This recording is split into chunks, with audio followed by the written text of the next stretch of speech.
পৌষের সংক্রান্তি কিন্তু তদন্তের নয়, পার্বণের দিনই ফের অভিযানে ইডি। রেশন দুর্নীতির শেকড়ে নজর, নেতা মন্ত্রীদের পর স্ক্যানারের সঙ্গীরাও। সল্টলেক থেকে মধ্য কলকাতা ফরেক্স ৬৩ শহরে ফের চতুর্মুখী তল্লাশিতে এজেন্সি। জেলে বালু বাকিবর, হেফাজতে শঙ্কর আঢ্য। মন্ত্রী নেতা ডিলারদের যোগসাজশে ভুয়ো কোম্পানির মাধ্যমে বিদেশের কি টাকা গেছে তা ক্লু মিলতেই সল্টলেকে অভিযানে ইডি। বনগাঁর প্রাক্তন পুরপ্রধানের সিএ সেক্টর 5-এর অফিসেও হানা। ফরেক্সের ব্যবসা কাল কবুল করেছেন শঙ্কর আঢ্য, আর তার সূত্র ধরেই কলকাতায় ইডি হানা।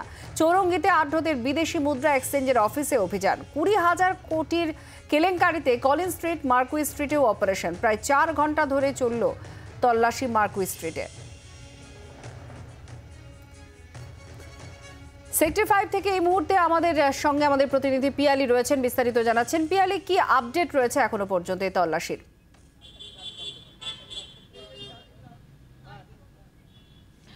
দেখো, সকাল 11টার সময় ইডির আধিকারিকরা তারা এই কলেজ মোড়ের যে কমার্শিয়াল বিল্ডিং রয়েছে তার 12 তলাতে তারা গিয়েছেন। একজন সিএ অরবিন্দ সিং, যিনি শঙ্কর আঢ্যর সিএ বলে আমরা জানতে পারছি, তার সেই অফিসে তারা তল্লাশি অভিযান শুরু করে এবং এখনও পর্যন্ত সেটা চলছে। এবং তার সঙ্গে সঙ্গে অফিসের যারা কর্মচারী রয়েছে, যিনি সিএ রয়েছেন, তার সাথেও তদন্তকারী অফিসাররা কথা বলছেন বলে আমরা জানতে পারছি।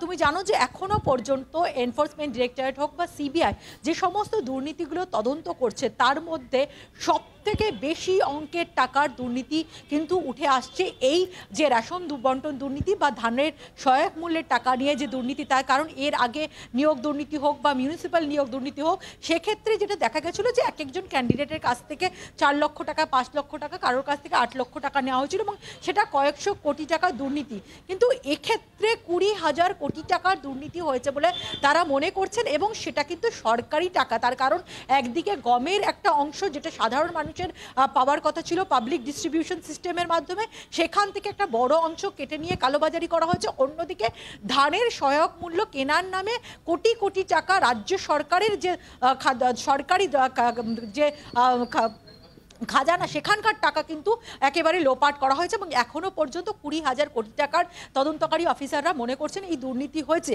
এবং এক্ষেত্রে যেটা আজকে কেন এই সিএর অফিস বা ফরেক্স কোম্পানিগুলোর অফিসে কেন তদন্তকারী অফিসাররা গিয়েছেন, তার কারণ তদন্তকারী অফিসাররা যেটা বলছেন বা শঙ্কর আঢ্যকে যখন আদালতে পেশ করা হয়, তারা যেটা জানান যে বিভিন্ন ফরেক্স কোম্পানির যে অ্যাকাউন্টগুলো রয়েছে সেখানে তারা দেখেছেন যে 20,000 কোটি টাকা ডিপোজিট হয়েছে। কিন্তু ফরেক্স মানি চেঞ্জের ক্ষেত্রে যে নিয়মাবলী রয়েছে, যে ফরেন মানি এক্সচেঞ্জ করছে তার নির্দিষ্ট পাসপোর্টের ডিটেলস, তার ট্রাভেল ডিটেলস, তার টিকিটের ডিটেলস এগুলো থাকার কথা। দেখা যাচ্ছে যে কারণ যে দুর্নীতির অঙ্ক এখনো পর্যন্ত উঠে আসছে, সেটা তদন্তকারীরা মনে করছেন যে প্রায় 20,000 কোটি টাকা দুর্নীতি হয়েছে। বহু মানি এক্সচেঞ্জ যে সংস্থা, সেই সংস্থায় 20,000 কোটি টাকা জমা পড়েছে এবং এই টাকা রেশন দুর্নীতির বলে অনুমান করছেন তদন্তকারীরা। বিদেশি মুদ্রার ব্যবসা দেখানো হলেও প্রয়োজনীয় নথি নেই, যেটা আমাদের প্রতিনিধিও জানাচ্ছিলেন। ঠিক এখানেই পিয়ালি তোমার কাছে জানতে চাইবো, যেভাবে এই লেনদেনটা হয়, অর্থাৎ যেভাবে ফরেন মানি এক্সচেঞ্জ হয়, সেগুলোতে যে ধরনের নথি লাগে, এই 20,000 কোটি টাকা কিভাবে সাইফন হলো? কোনো নথি কি এই টাকার এগেনস্টে নেই?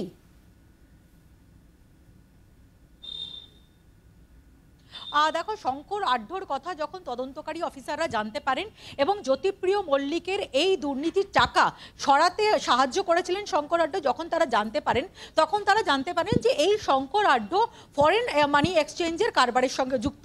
এবং শঙ্কর আঢ্য তদন্তকারী অফিসারদেরকে জানান যে তার 90টারও বেশি এরকম ফরেন এক্সচেঞ্জ কোম্পানি রয়েছে বা তার কন্ট্রোলে রয়েছে। এই কোম্পানিগুলো যে ট্রানজাকশন, সেগুলো যখন তারা খতিয়ে দেখেন, সাধারণত যে নিয়ম, যদি কোনো নাগরিক, যে দেশেরই নাগরিক হোক, তিনি যদি ফরেন মানি এক্সচেঞ্জ করেন, সেক্ষেত্রে দাঁড়িয়ে বা কোনো কারেন্সি এক্সচেঞ্জ করেন, তাহলে সংশ্লিষ্ট ব্যক্তির পাসপোর্টের ডিটেলস, তার ট্রাভেল ডিটেলস, তার টিকিটের ডিটেলস এগুলো থাকা দরকার। তিনি যে দেশ থেকে দেশে আসছেন এবং সেখানে ফরেন মানি এক্সচেঞ্জ করছেন। এক্ষেত্রে তদন্তকারী অফিসাররা যেটা দেখেন যে 20,000 কোটি টাকা বিভিন্ন ফরেন এক্সচেঞ্জ কোম্পানির অ্যাকাউন্টে জমা পড়েছে। তাহলে তার প্রেক্ষিতে এই যে ব্যবসাটা দেখানো হচ্ছে, তাহলে তার সপক্ষে নির্দিষ্ট কোন কোন নাগরিক তাদের পাসপোর্ট ডিটেলস, তাদের তাদের ট্রাভেলিং ডিটেলস, তাদের টিকিটের ডিটেলস থাকার কথা। সেই সমস্ত অধিকাংশ ক্ষেত্রে সেই সমস্ত বৈধ নথির কোনো অস্তিত্ব পাওয়া যায়নি। এই জায়গাতেই তদন্তকারী অফিসারদের যেটা বক্তব্য, এই যে অ্যাকাউন্টে ফরেন এক্সচেঞ্জের টাকা হিসাবে ব্যবসা হিসাবে দেখানো হচ্ছে, এটা আদতে প্রসিড অফ ক্রাইম, অর্থাৎ এই যে রেশন দুর্নীতির যে টাকা, সেই টাকাটাকেই ব্ল্যাক মানিকে হোয়াইট করার জন্য এখানে নেওয়া হয়েছিল।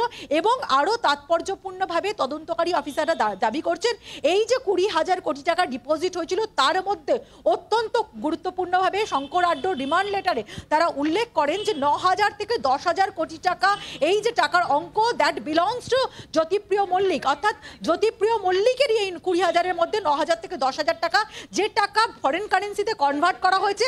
এবং আরও উল্লেখযোগ্যভাবে যেটা উল্লেখ করা হয়েছে যে 2,000 কোটি টাকা বিদেশে পাচার করা হয়েছে, দুবাইতে পাচার করা হয়েছে টু বি প্রেসাইজ, এবং তারপরে সেটা বাংলাদেশের মাধ্যমে পাচার করা হয়েছে। বাকি টাকাটা কোথায়? অর্থাৎ যদি ধরে নেওয়া যায় যে 9 থেকে 10,000 কোটি টাকা জ্যোতিপ্রিয় মল্লিকের, এবং তার মধ্যে 2,000 কোটি টাকা দুবাইতে গিয়েছে জ্যোতিপ্রিয় মল্লিকের, তাহলে বাকি 8,000 টাকা কোথায়? এবং বাকি যে 20,000 কোটি টাকার মধ্যে যে বাকি 10,000 কোটি টাকা থাকছে, সেই টাকাটাই বা কোথায়? সেই টাকাটা কোথায় বিনিয়োগ করা হয়েছে, কোথায় পাচার করা হয়েছে? সেই টাকা দিয়ে কি কোথাও ভুয়ো কোম্পানি খুলে ব্ল্যাক মানিকে হোয়াইট করে তাই দিয়ে কোথাও সম্পত্তি কেনা হয়েছে, নাকি একইভাবে এরকমভাবে ফরেন কারেন্সির এক্সচেঞ্জ দেখিয়ে কোথাও হাওয়ালার মাধ্যমে সেই কারেন্সিকে, ফরেন কারেন্সিকে হাওয়ালার মাধ্যমে বিদেশে পাচার করা হয়েছে? সেই একেবারে কোথায় গিয়ে মানি ট্রেলটা দাঁড়াচ্ছে, অর্থাৎ সেই টাকা আলটিমেটলি কোথায় পৌঁছেছে, সেটা জানার জন্যই কিন্তু তদন্তকারী অফিসারদের নজরে এই ফরেন এক্সচেঞ্জ কোম্পানিগুলো।